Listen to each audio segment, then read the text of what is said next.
Okay, so welcome back. I have maybe another hour of lecture, and then we'll have Professor Shivam Sarkar picking up from me. Okay, so as I talked about uh, modern engineer, I, I am actually repeating myself, is that concept of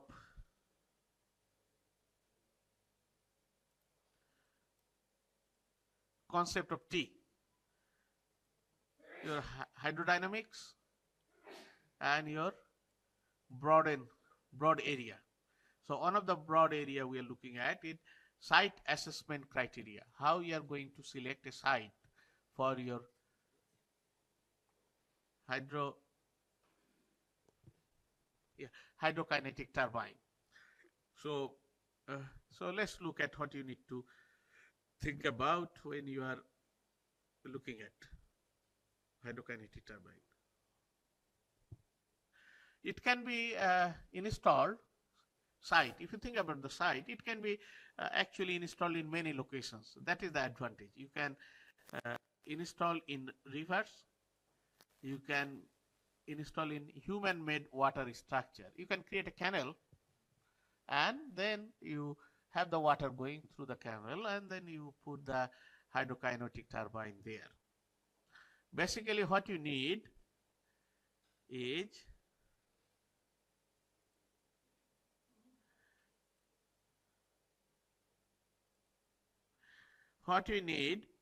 actually important part is velocity. You need sufficient water velocity flowing through. And the velocity we talked about, as a rule of thumb we talked about is maybe 2 meter per second, right? A maximum 3 meter per second.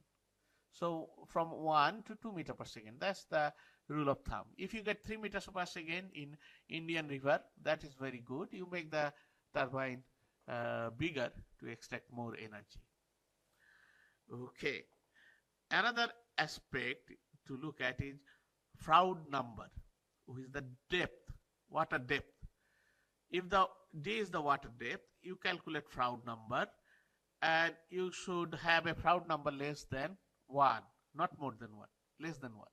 So you need to have a sufficient water depth actually. Yeah. So these are the key criteria.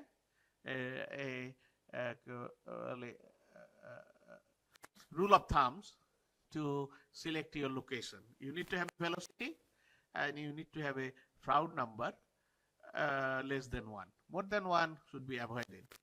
And you can put it anywhere as you're talking about. So it back at 3 parameter: velocity, width and depth. Okay, why you need width and depth? Because you need to have a sufficient blade size. So if your blade size you calculate 2 meter, and if your width is less than 2 meter, then you have a problem. Width usually not a problem, depth is a problem. So I will come back to the depth issue in a minute. So if you think about the river, usually your river size is like this. You have water, free stream here, your ground level here, and your bank of the river, which is little bit inclined, slanted like that. Okay, and you can calculate the area, cross-sectional area of the river. Why it is needed? Because most of the time we know the flow rate, how much water flowing through a river. And if you know the cross-sectional area, we should be able to calculate velocity, and that's what you need. So if your blade size is, as I say, 2 meter, you usually have lot of depth, lot of width in a river, but less depth. So this 2 meter here and here, if you see, I show you River D, right, in Aberdeen. I showed you next to our university. And many of the time there, water level is very low, maybe less than 1 meter. We can walk across. So that is not a good location, our university location is not a good location for hydrokinetic turbine. If you go little bit upstream, then depth is more, where you can put the hydrokinetic turbine. So that is very important. You have to look at the depth. I think in Indian rivers are very big and very deep also. So those are not a very big issue in terms of width and depth. But as I say, you will be surprised in UK we have a river which is like a canal or a drain even. Unless it is written river on the bank of the river, nobody will understand is actually a river or a drain. It's so small. Okay, so those are the places may not be very suitable for this type of turbine. There is actually not a very big river except River Thames in London and maybe River Trent in Nottingham. Other than that, all of the rivers are actually very, very small and very low depth. And actually, we usually joke that unless in the river bank, if it is not written river name, actually most of the river has given a river name and is signposted on the bank, we will not call it a river, maybe a drain. Okay, so that's what it is. So those places is very difficult to select a proper site. I think in India, a lot of the rivers are very big, very flowy, so it's not a problem. What is interesting is this one. Look at this curve here, velocity profile. The velocity at the river bed here is 0. As we go up, velocity start to go up. Then is a peak point here. Then it start to drop again. So at the surface, velocity is lower than here. Okay, now if I tell you designing mooring system and put a turbine blade, where do you want to put your turbine? Do you want to put your turbine here and fix it on the ground?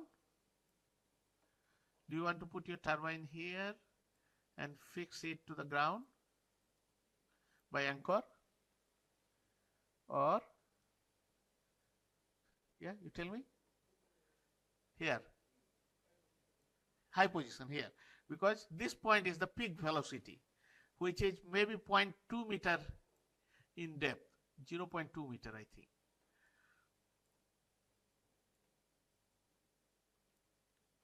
Here is the location where you put your turbine, not on the seabed, not on the river bed, because where the velocity is low. You need to put it here. So if you want to put it from the ground, you need to have a very long structure. So it's better to float it from the top by using your any float, any boat, or if there is any existing structure like a bridge or something, you can get those type of structure again. So that is a interesting point to think about in terms of site. These are the engineering thing we are talking about, looking at velocity profile, looking at speed and depth and things like that. But then there will be other considerations to look at. What are the other considerations? High capital cost and low capacity factor. Why low capacity factor? Maybe your river is not flowing uniform velocity over 12 months per year. So maybe in dry season your water is low, and other season is rainy season, you have a lot of water flowing through. So the seasonal variation you have to consider. If the seasonal variation is too high, it may not be economical because you have low capacity factor. You are only using 1 or 2 months in year or 3 months in year during the rainy season. During the dry season, you are not using. So you have to think about, okay, I am putting lot of money, capital cost, but low capacity factor. Okay, now a little bit about capital cost. If I think about capital cost, usually in Western countries, capital cost is very high. Why is that? There is no manufacturing base there anymore. So whatever manufacturing is there available, it's become very expensive, because most of the manufacturing is done in China, in maybe in India or other countries. Okay, not in America, not in USA, not in, especially in Europe. We don't have the specialized manufacturing, only few things. Okay, so that add to high capital cost. But maybe in India you can make it cheaper in terms of capital cost, but capacity factor is important. You really need to think about whether you have water flowing over 12 months or not. Very big consideration. If you have high level of flow only for few months in a year, this is not a good location. Low power density due to low flow velocity. Again I say velocity, maximum velocity you get is 3 meter per second. Okay, so you have to think about, is this the good design, good place? Shallower water. Probably this is not a challenge in India, but it's a challenge in UK. Most of the river is shallow. Rocky stream bed, reducing available space for turbine. Again, some of the is rocky, sand rock is there, and so if you put a, if you need 2 meter turbine, it can hit this rock bottom.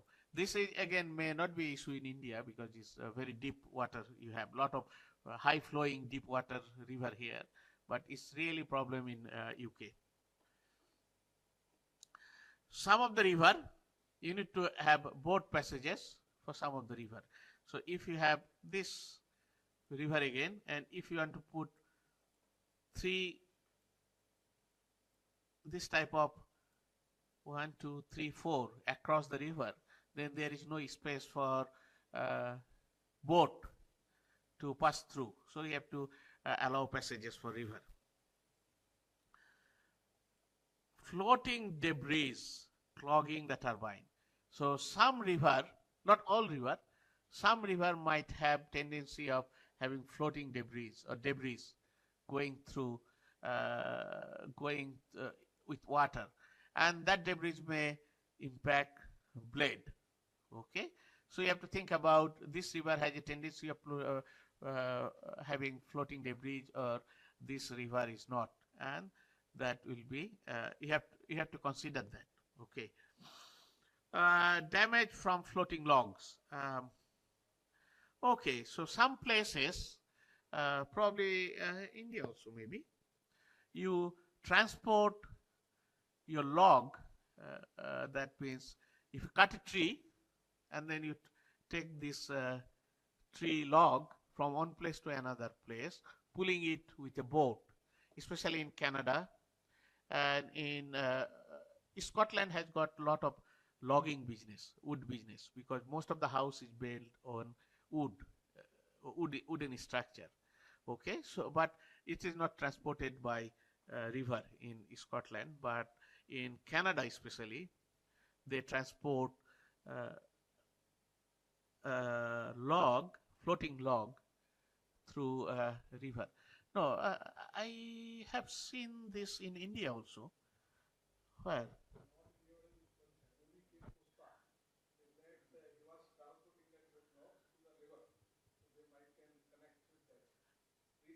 Recently, right?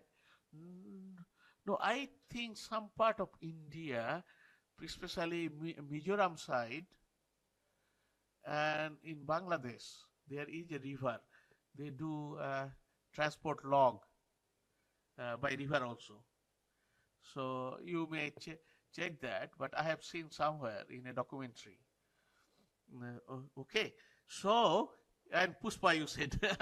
so if that river, if that is the river, so you have to think about, oh, this river is not suitable for turbine installation. Okay, and this is another one.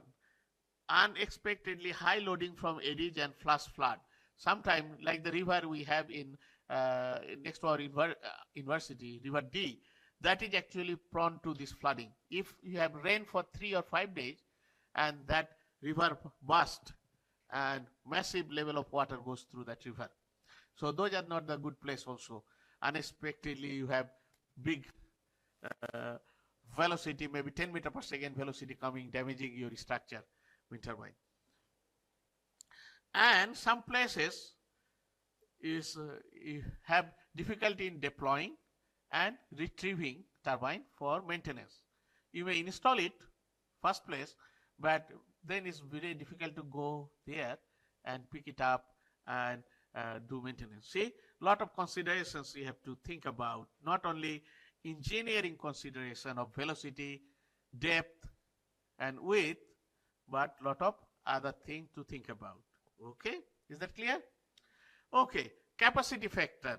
Again, I talked about that capacity factor is important. We are looking at velocity of 2 meter per second. If you design your turbine at 5 kilowatt with a velocity of 3 meter per second, you design your design calculation based on 3 meter per second of water velocity, and you design 5 kilowatt. Suddenly, if the flow drops to 1 meter per second, you will extract only 0.8 kilowatt. Only 2 meter per second of velocity drop from 3 to 1, and you are losing how much power? From 5 kilowatt to only 0.18 kilowatt. Even if the velocity drop to 2 meter per second, then your power output become only 1.5 kilowatt. Okay, so you can see the capacity factor is important. That means you design it in a way. If you design your turbine 5 kilowatt turbine based on 3 meter per second of flow, if the flow velocity drops to 2 meter per second, you are only extracting 1.5 kilowatt.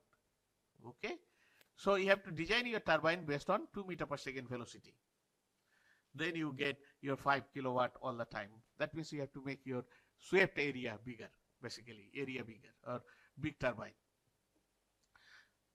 Is that clear? So the river need to have a uniform velocity. You have to monitor velocity over 12 months. If it is 3 meter per second, design it at 3 meter per second. If it's 2 meter per second, design it based on 2 meter per second. If the flow changes rapidly from 1 to 3 meter, then you lose lot of capacity, and of course you see the drastic changes in the power output from 3 to 2, and you lose from 5 kilowatt to only 1.5 kilowatt. So what happens? The tendency of the manufacturer, those who manufacture this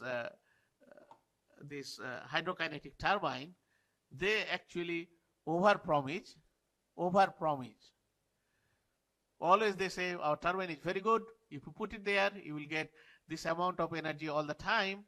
Once you put it in the water, you are actually not getting only half of it or even 1/3 of it, because manufacturer has a tendency of overpromising. But you as an engineer, you have to be careful and realistically evaluate the capacity factor. Don't get excited by the promise of the manufacturer that it will produce this amount of power output, because your velocity varies over the year. You have to be careful on that. Capacity factor is important. Okay, how much of this 5 kilowatt you are getting every day? That is a capacity factor. Maybe if the capacity factor is 40% or 30%, that means you are losing a lot of power. And the important thing is velocity. Why there is a high velocity is the crucial part. You need to have a velocity. If you have 0.5 meter per second, you have very little kinetic energy. You don't extract much. You need a very big turbine. Okay. So if you think about 1.8 meter diameter, a turbine with a swept area of 2.55 meter square, it only produces 159 watt of kinetic energy. If you think about the 30% efficiency, you are only getting 47.47 watt of energy. 47.7, which is a big turbine. You see the 2.5 meter wave square, big turbine, 1.8 meter diameter, big turbine. The problem is velocity is only 0.5 meter per second. So in a 0.5 meter per second, you only get this amount of power output. So the velocity and power relationship is, that's the issue, this cube,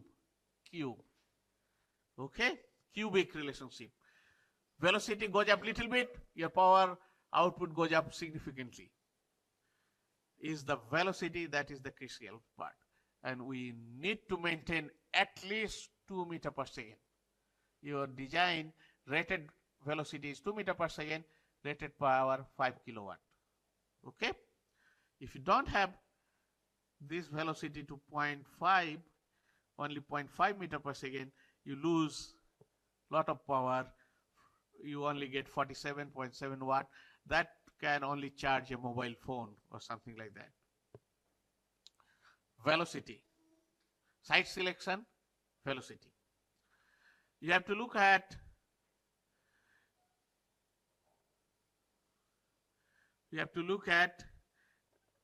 another important part is channel blockage. It's actually very useful, because if you see, if your blade is like that, if you put your turbine like this here, like this here, it blocking the flow, that actually accelerate the flow, and that give you better efficiency. So channel blockage is actually a good thing. So if it is allowed, it is always useful to put 3, 4, 5 turbine at the same location, so you can create a blockage effect, and that blockage effect accelerate the flow, and you get better efficiency. Okay, but you may not be allowed to block all of this river because of fishing, because of boat movement and things like that. But if you are allowed, the advice will be to, okay, let's increase the blockage, get more efficiency. So going back, I am actually repeating myself. Site selection, look at velocity first, 1 to 3 meter per second. Water depth, sufficient water depth we needed. Okay, flow consistency, seasonal variation has to be minimum. Seasonal variation has to be minimum. You get the uniform flow over whole year. And sediment transport. The places where there is lot of sand flowing or mud flowing, is a muddy water, those are not good, because that can create turbine wear, reduce efficiency, and things like that. Okay, so you have to be careful that your water is actually clean water, less sediment going through water. Environmental criteria you have to think about. You have to look at ecological sensitivity, presence of sensitive habitats, endangered species, or migration routes of the fish. That's important. You need to look at water quality, turbidity, temperature, and pollution level. Why? These all will impact your turbine performance. This will all impact your turbine performance. Fish and wildlife. We talked about fish significantly, about collision and habitat disruption. So these are the environmental criteria you have to think about before you install. Okay, technical criteria. What are the technical criteria you have to think about for installing? Distance to grid connection. Okay, so you put a turbine, it generates electricity, but that electricity has to be supplied to your home. Okay, so you need to be near a existing grid or existing electrical infrastructure is already there. That means your investment cost will be less. If you have to build up a new electrical network, grid system, that become very expensive. So you have to look at proximity of the grid, where it is closer. And that also GIS system helps you. You can use the GIS system to see where is the nearest grid available. Water bathymetry, underwater topology and seabed condition. How is that? Is it plain or is it inclined and things like that? That will also determine at which location you want to put your turbine. And accessibility, easy installation, easy maintenance, transportation of equipment. Because you build those equipment in a factory, maybe modular structure, you take it to an installation site and then you screw it up, then you install it. So you have to have a easy transportation, easy access to the site. Socio-economic and regulatory criteria. You have to look at land uses. So what are the water used for? It is used for fishing, used for recreation. I talk about recreation, right? Relaxation, boat ride, enjoyment. If you put a turbine and those type of activity is stopped, then that is not a good location. You have to find a location where you don't disturb existing uses, shipping, fishing and things like that. Some area are protected and the area you cannot put it at all. Maybe the environment, some areas really protected by environmental regulation where you don't want to, there are rare underwater animal residing there, maybe crocodile is there in some of the river and things like that. Those are the places you don't want to disturb and create a problem. Community impact. Community impact. Whether the people living around, they accept the benefit. If there is a fisherman living there, fishing is their livelihood, whether they will accept that. Potential benefit to local community and social acceptance. Okay. How we can select those sites is GIS based method, GIS, graphical information system, that will help you to select locations. Okay. So there will be map. In this map you can see the different type of build up area here, water body here, and this may be a suitable location here. And that location also looking at existing road here. So this is, there is an existing road. You can bring your equipment up to here, then you can ship it into here. You can build up area. You can supply electricity to those locations, and you have other infrastructure. So you can have a map where you put different layer of map, putting it different type of build up area, river, then velocity, existing infrastructure. You can build up those type of map in the GIS system that will then allow you, okay, this is the appropriate location, we put a turbine here. Okay, to use that GIS system, first of all you need to gather data. I will go through quickly and then I will show you a map. You have to collect data first and then integrate it. So that data include velocity, water depth, bathymetry, ecological zone, surrounding infrastructure. So these are the data, then put it into a map, all the information. Then you have remote sensing technology. Sometimes you have NASA satellite and they gather a lot of data and they put it in their website that you can use. Once you have the data, you can integrate those data layer into GIS platform, which is free. QGIS is a free software. So, and that allow you to read those velocity data, infrastructure data and things like that in their structure. Then you overlay different information, as I say. Then you use some sorts of some sort of tool available to make a multi-criteria decision analysis. If you want to make it more complex, you can have analytical hierarchy process that will rank the site. This is number 1 site, this is number 2 site, this is number 3 site, this is number 4 site, and you can use those data.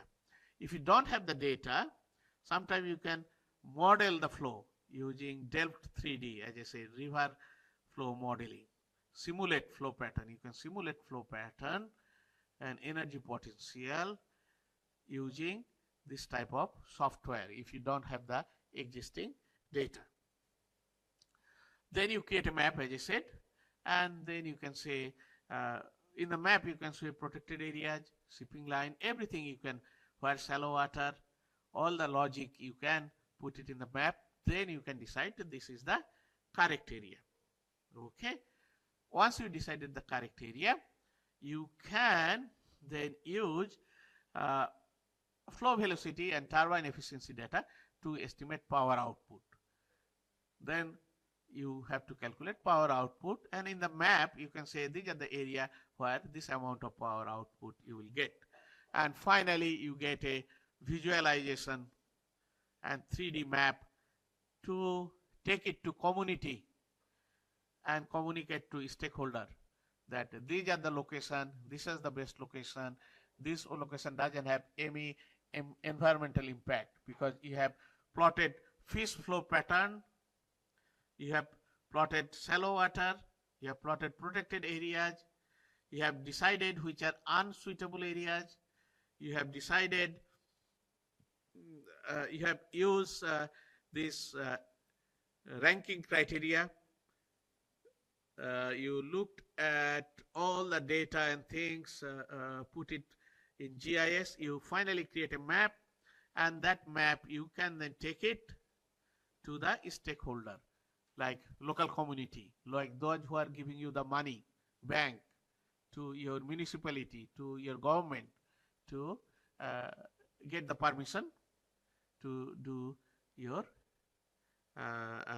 installation there. Sometimes you have to do some sensitivity analysis. What means, what if velocity changes, what happens? If this criteria changes, what happens? If some other changes happen, what will happen? Because you are plotting it for 25 years, right? So you have to do some sort of sensitivity analysis and impact of change. So what is happening today is fine. Then what is happening after 10 years? What is happening after 25 years? You have to be able to do some sensitivity analysis and some forecast of what can happen. Okay. So this type of GIS based sightseeing has got a lot of advantages. You are integrating data from diverse type of data in a single platform. I'll show you a physically so you can get a better understanding what we're talking about. It can give you a special relationship and patterns, everything in a map. It visualized clear picture you are seeing, and you can do scenario testing. All of the things you can do in a GIS map. Disadvantage or challenge is whether data is available, whether the model is accurate. And finally, you have to balance with stakeholder conflict. You have your technology, you have to balance against environment, you have to balance against socio-economic factor. Okay, and only then you can find data. So I'm going through a case study kind of thing.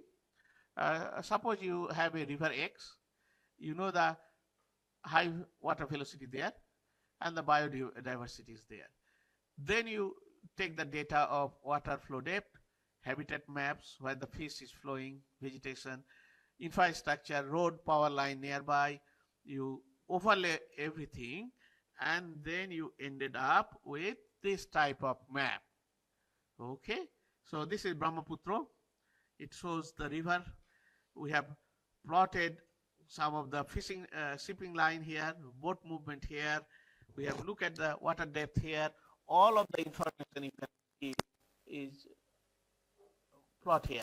Site boundary is there, harbor line is there, the restricted area, some of the restricted area is there, water depth, water body, river, nature, lot of thing I have put it here. Locality, dot here.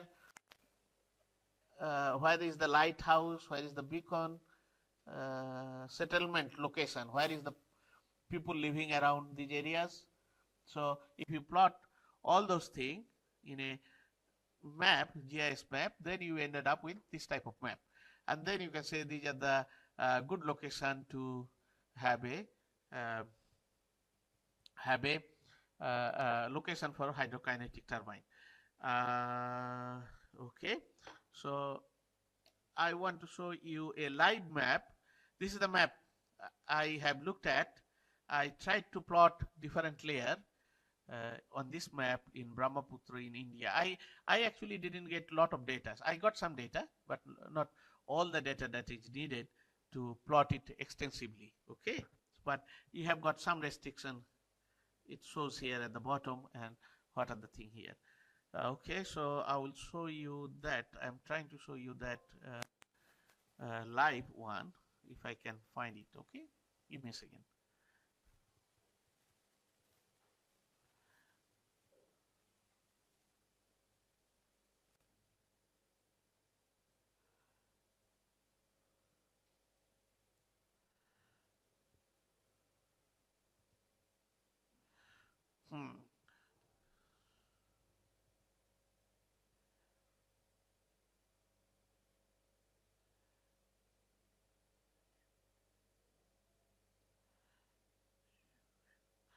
See, you have, can you see it here? Yeah, you have a lot of data here.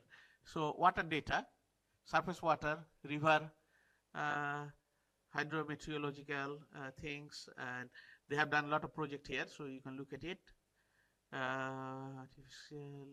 You can geospatial data, that is important, and then what is the one I want to see is the river. That give you forest cover, where the forest is. You can superlay groundwater layer, inland navigation,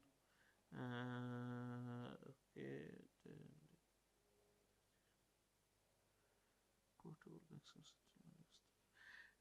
Settlement extent and location, that is a important data, where is the people living, and you can download the settlement location using GeoJSON. That click on that, or shape file, because these are the file you can read it on QGIS software. Okay, so from the Indian data source you download those data.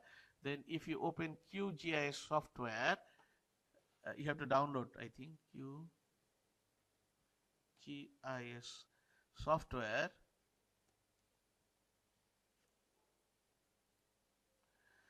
You have to download and run it on your computer. So let me go to QGIS software in the front end.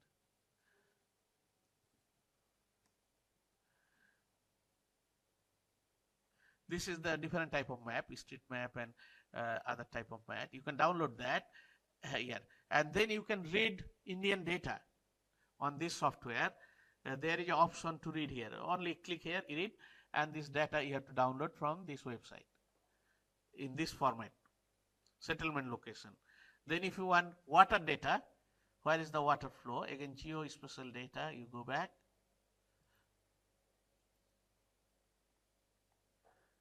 Okay, and then you can find data for river. Where is that river thing? Yeah, inland navigation, river. Waterway, and a lot of thing related to water is here, where the bridge is, where harbor limit is. You talk about the bridge, right? If you want to hang your device from the bridge, so you have to look at the bridge here. Water path here, this inland river, navigation river, you download this and then read it in QGIS. And actually this website also created one geo viewer, which is not extensive, but it can be used for some purposes. Let me see, what is the map? Yeah, this is the blank map to start off with, India. Then you can add different options, different layer on top of this map that give you the river, that give you other other thing. Okay, so usually it allow you to add okay, layer. So in a map, where is the layer? Here you can find the layer. Here, layer. Then put another layer on top of that. So I want to put water basin. Yeah, you can see the water line now showing here on the map. So if I move, water gone, water coming. Yeah, water basin. Then you can put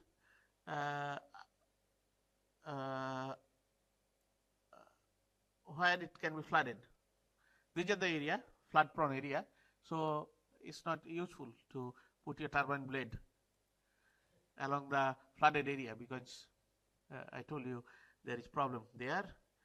Then you can put you can add lot of other thing actually on top of that.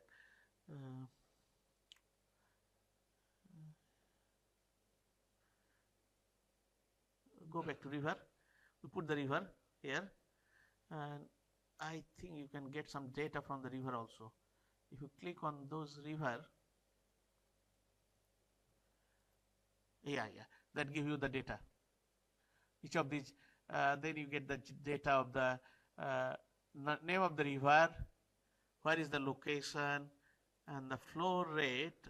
Flow rate is also there. Let me pick it up in the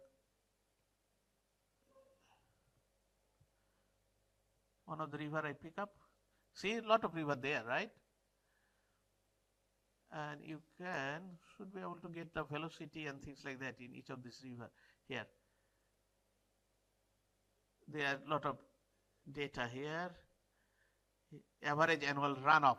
This is in a unit of, you have to find the unit. I've forgotten the unit, and from there you should be able to calculate velocity in that river.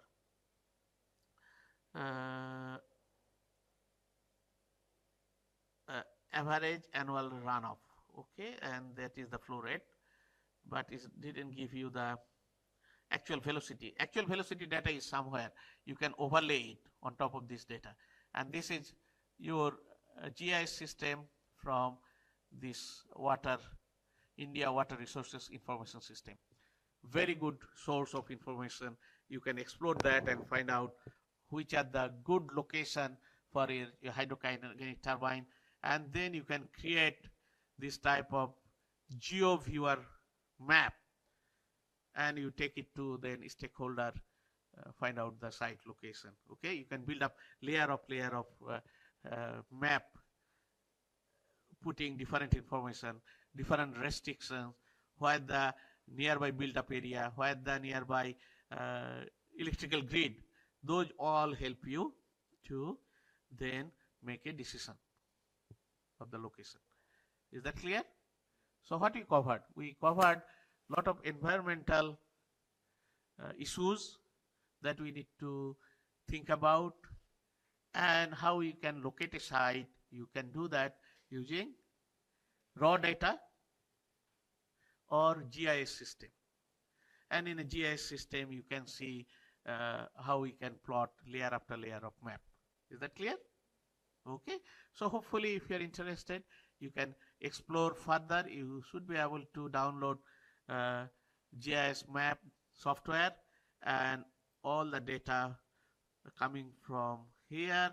There are other free source of data. I think free source of data from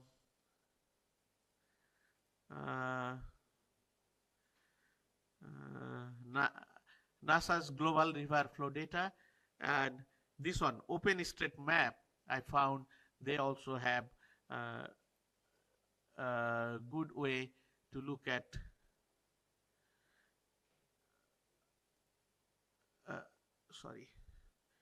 good way of building up layer. This is the layer. So you can put it transport map, cycle map.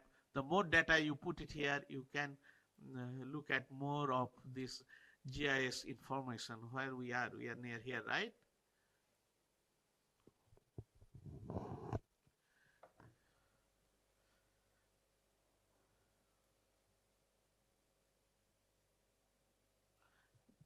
We are here somewhere. We talked about this area is a very good area for your hydrokinetic turbine, because there is a lot of water goes through this area, and you can then build up other type of map on top of that. Transport map. Why transport map is important?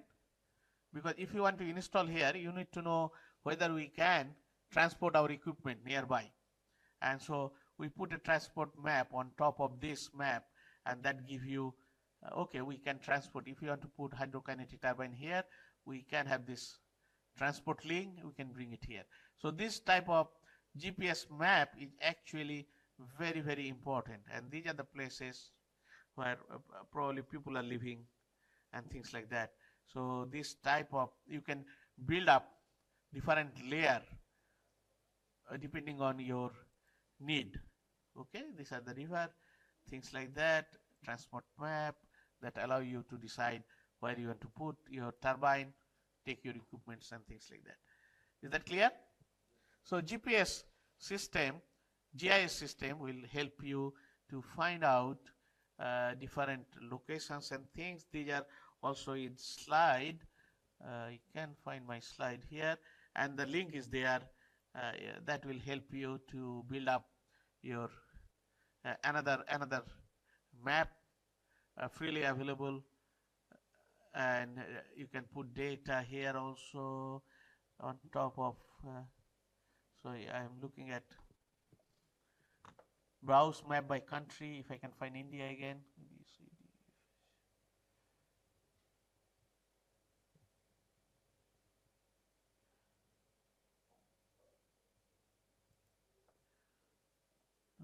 this is not free. So again, GPS map of India, they are probably looking at temperature, but night light and things like that. Elevation over sea level. So this type of map is also there. You can download that and build up. These are the PD, but you can again put other data and build up the map. So there are a lot of GIS systems available.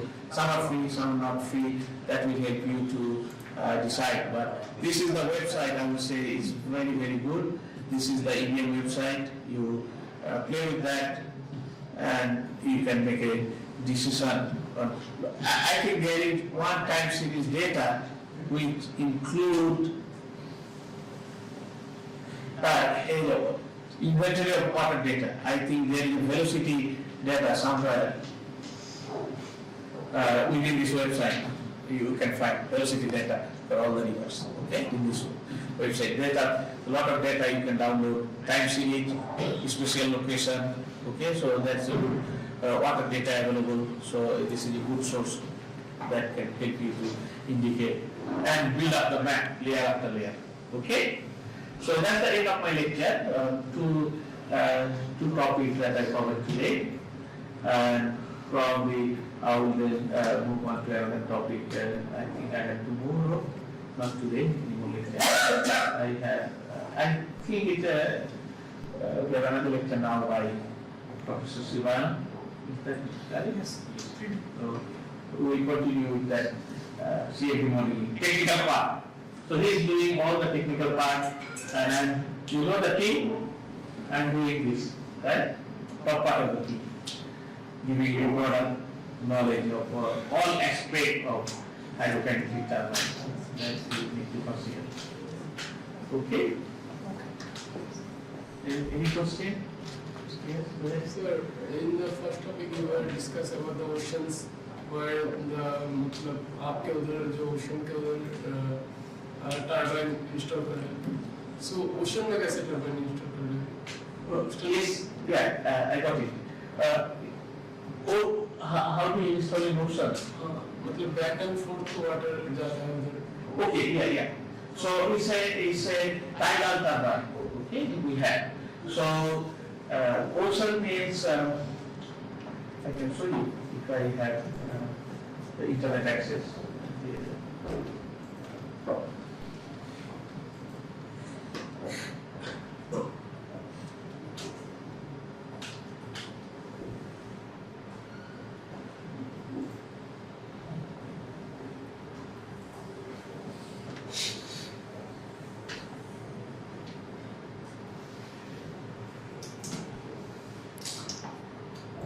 So this is Scotland, and I am here, Aberdeen, right? And if you go to a place called Yale, well, this location.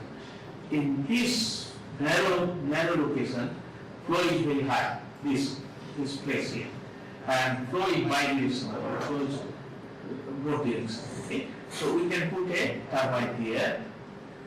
We can be vertical axis turbine. We can capture whatever the direction of the flow is rotating. Okay, because the nature is rotating like that. So that way, you can, whatever direction the flow is coming, it can rotate in the same direction, and then you can capture energy here. If you have axial flow turbine, so you have this way facing one direction, then you have to turn it facing another direction. So you have to change direction every 12 hours. Direction change करना पड़ता है. Yeah, for axial flow turbine, that is facing the water. So facing this way, facing this way, facing this way, facing this way. Every 12 hours, you have to change, rotate 180 degrees. But in vertical axis turbine, which is rotating this way, not rotating this way, you will not need to change.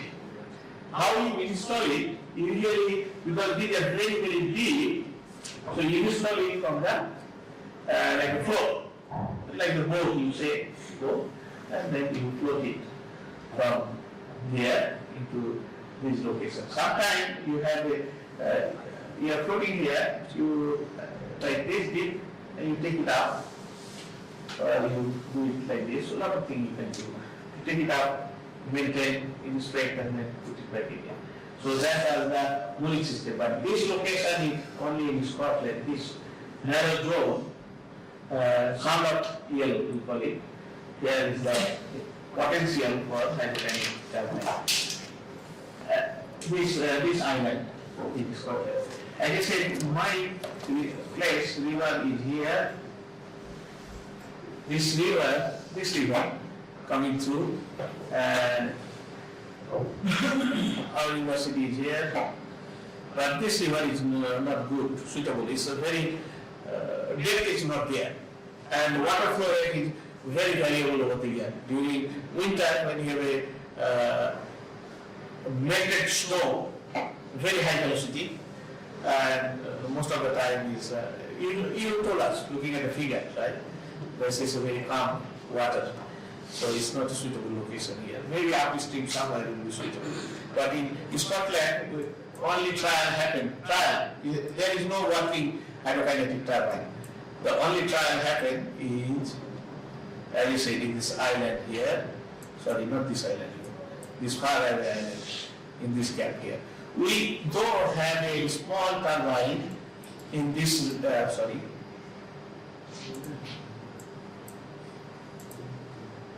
We have a turbine in this river here. There is another river in Aberdeen, up north. In this location, in this bend here,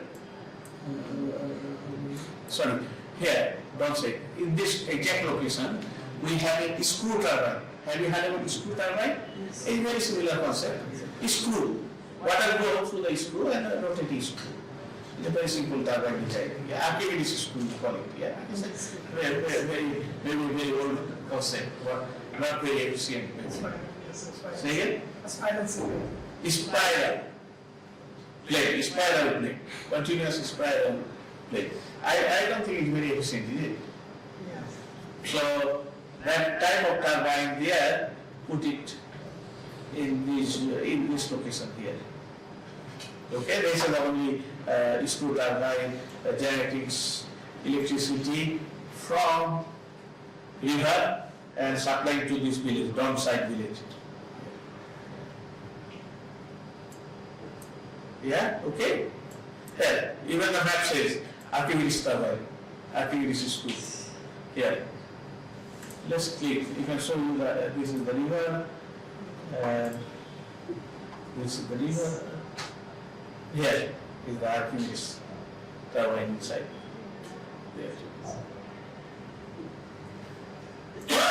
Another view of that Archimedes screw. It's just a screw here, going around and producing electricity for that local community here in the river. Is that? It's not on the main river, it's a side river, tributary kind of thing. Yeah, there is a lot of animal there, it's not affected by that. So this is the structure. Okay, on the river. Okay, other than that,